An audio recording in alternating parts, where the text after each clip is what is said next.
Saudaraku pelatih dan junjung wancang Red Spark, Ko Hee-jin, membedah penampilan anak asuhnya usai berhasil meraih kemenangan penting pada pertandingan kedua playoff Liga Voli Korea 2023-2024. Red Spark kembali menghidupkan asa untuk bisa lolos ke pertandingan kejuaraan setelah menumbangkan Enjoy Ko Laiping Spider.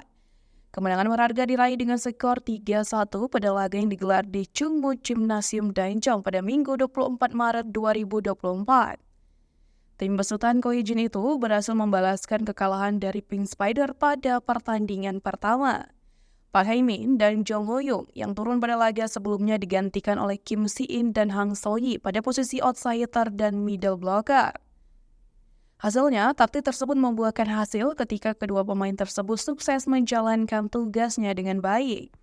Ko Hee-jin mengatakan bahwa strategi yang dilakukannya dengan menggantikan Park Hae-min yang tampil kurang baik pada laga terakhir memang sudah direncanakan.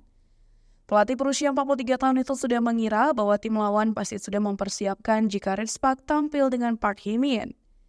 Kim tampil solid dengan membantu di lini pertahanan dengan mencatatkan efektivitas reserve yang cukup tinggi, yakni sebesar 64,71%. Kim akhirnya ikut menyumbangkan 9 poin dan menyabet gelar MVP pada laga ini. Namun setelah itu, Ko Hee-jin menyatakan bahwa 3 penyerang cadangan mereka memang sudah berlatih bersama semenjak absennya sang kapten Lee So-young.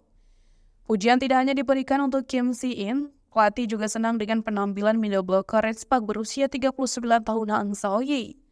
Pada akhirnya, pelatih mengatakan bahwa Megawati Hangestri Pertiwi dan kawan-kawan akan tampil habis-habisan pada laga hidup mati kontra Pink Spider demi mendapatkan 1 tiket ke laga final.